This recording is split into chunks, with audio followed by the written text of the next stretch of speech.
Ahoy mateys, it's application season again. And the number one question I've been asked as a Cambridge student is, how on earth do you pick one Cambridge college out of 32 Cambridge colleges? In this video, I'm going to break down what the collegiate system at Cambridge means, as well as give you some tips and resources for how you can pick your Cambridge college. Without any further ado, let's get sailing.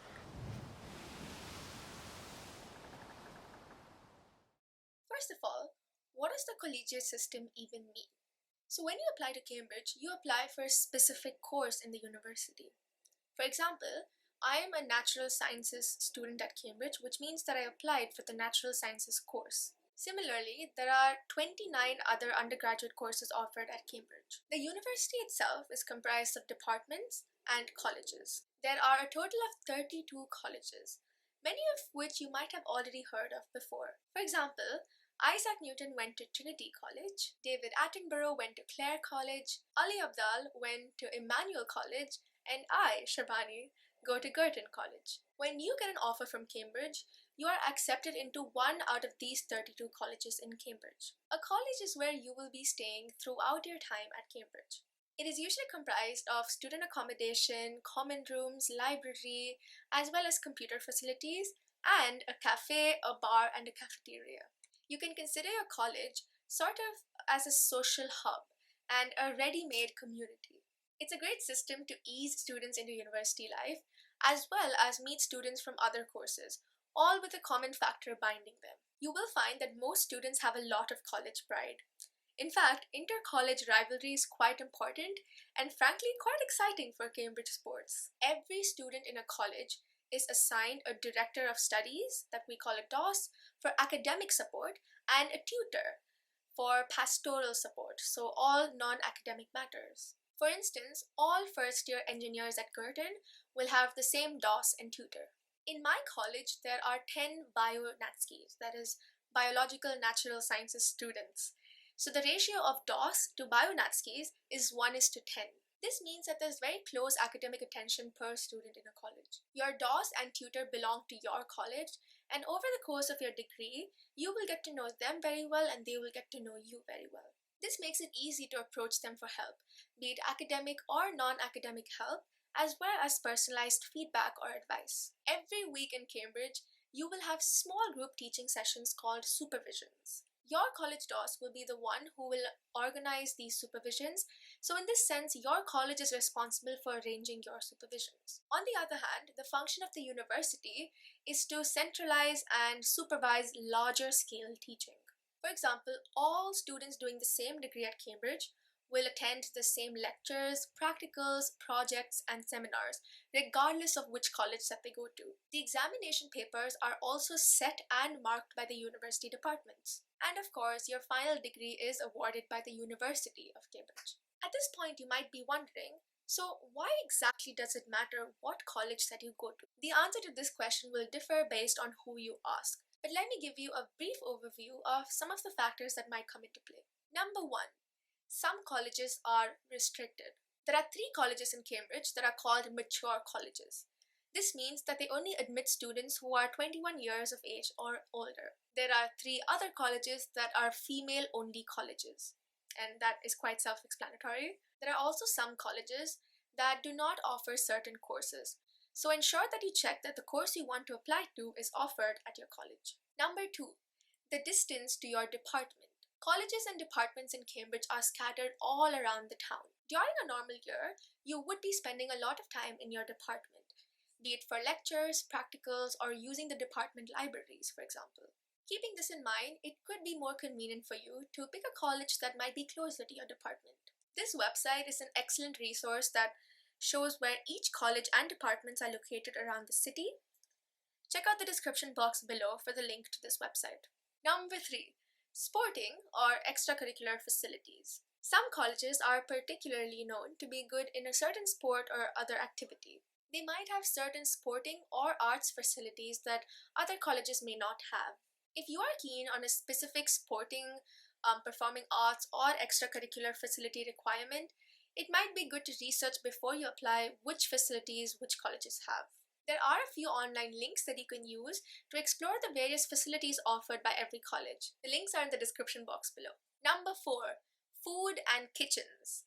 We all know good food is a good mood. So your daily food experiences are quite an important factor in your overall university experience. The kitchens in various colleges might differ significantly, with some providing full ovens and hobs or stoves, whereas others providing just a microwave, a kettle, and a toaster. There are often variations in the type of kitchens provided, even amongst differing accommodation types in the same college. For example, even within Girton College, some kitchens are equipped with ovens, whereas others are not. The food in college cafeterias is also of differing quality and variety in different colleges. Some colleges are known to have amazing food, and they cater to varied dietary requirements, whereas others are known to have not so great food, or perhaps the price of the food is more expensive. In my case, I needed vegan options to be offered at a college frequently, and I used this preference to narrow down my choice of college. As you can see, Girton College offers vegan options every day. The food is really good and quite decently priced. Speaking of prices, as a university student, your daily budgeting is quite important. This brings me to point number 5, which is cost. Since you will be staying in a college at Cambridge, your accommodation type and cost will be determined by which college you go to. Most colleges have a range of accommodation that they offer students, both in terms of size as well as cost. But overall, the accommodation costs can vary significantly between colleges. Other costs can differ between colleges as well. For example, the cost of laundry, formal meals, library fines, etc., etc. Something I personally did not know before I came to Cambridge is that each Cambridge college is an independent institution with its own property and income. For example, Trinity College in Cambridge owns the O2 Arena in London. As a result, the Cambridge colleges differ in terms of their relative wealth. This in turn influences the welfare and the services that the college is able to provide for its students, as well as the cost of these services. Few examples of services that vary from college to college depending on its relative wealth are bursaries, subsidies, and prizes. So this might be something that you want to look at. Although slightly outdated, this is a great article that breaks down the differences in various types of cost across the Cambridge colleges. Number 6.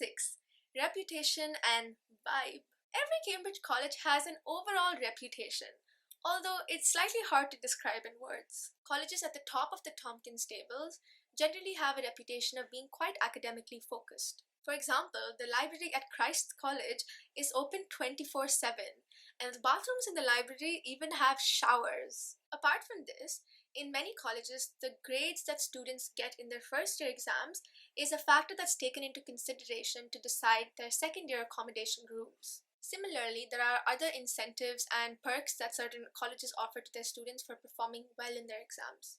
The colleges also differ in their physical size, which can contribute to the overall reputation and vibe. For example, St. Catherine's is known to be a small college, which often means that most people in the cohort generally know each other. Reading up student reviews, watching YouTube videos, or attending college open days are some great ways for you to get a better idea of the vibe of each Cambridge college. As an international student, it was not possible for me to attend a Cambridge open day in person, but I'll drop down in the description box below a few of the links that I found very useful. Let's come to popular misconceptions. During every UCAS application season, you can only make one Cambridge application. In this application, you have two choices. You can either pick one college out of the 32 colleges, or you can make what is called an open application. If you make an open application, the university randomly allocates your application to a specific Cambridge college, which then processes your application. Contrary to popular belief,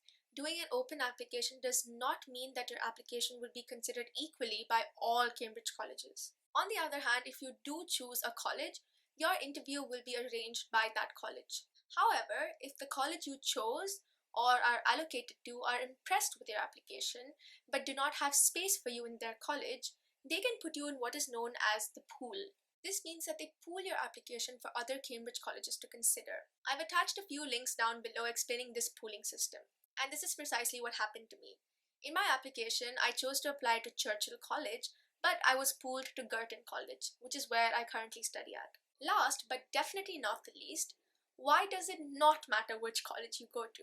At the end of the day, remember that every single Cambridge college is still under the University of Cambridge. So every college definitely fulfills a minimum requirement for every sort of factor that we've spoken about. Some people like to say that all Cambridge colleges are more similar than different. Moreover, the pooling system indicates that even if you do pick a college, you might be allocated to another random college. So there is a limit on the agency that we possess for picking our own Cambridge college. You will definitely meet people from all over the university and not just your college. Though most people's social life revolves around their college, there are definitely exceptions to this. And of course, remember that whether you pick a college in your application or you choose to do an open application, it has no impact on how successful your Cambridge application is. In conclusion, I think it is definitely worth picking a Cambridge college in your application. It gives you some sort of choice regarding what sort of environment you will be in for the next 3 to 6 years of your life, depending on the duration of your degree.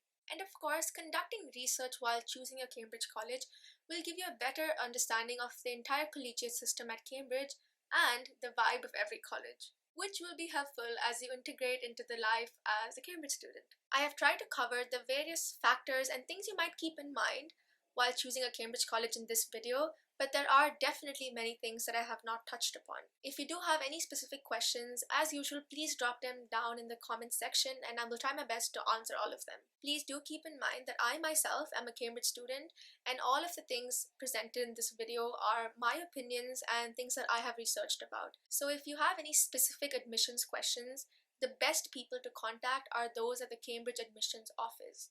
I will drop a contact email down below if you have any questions that you want to ask them. As always, I will really appreciate if you can give this video a like, a comment, and please subscribe if you found it useful. I hope this was useful and gave you a good idea of how the collegiate system at Cambridge works. Please also share my channel with anyone else who you think might benefit from these type of videos. Till I post my next video, take care and see you very soon.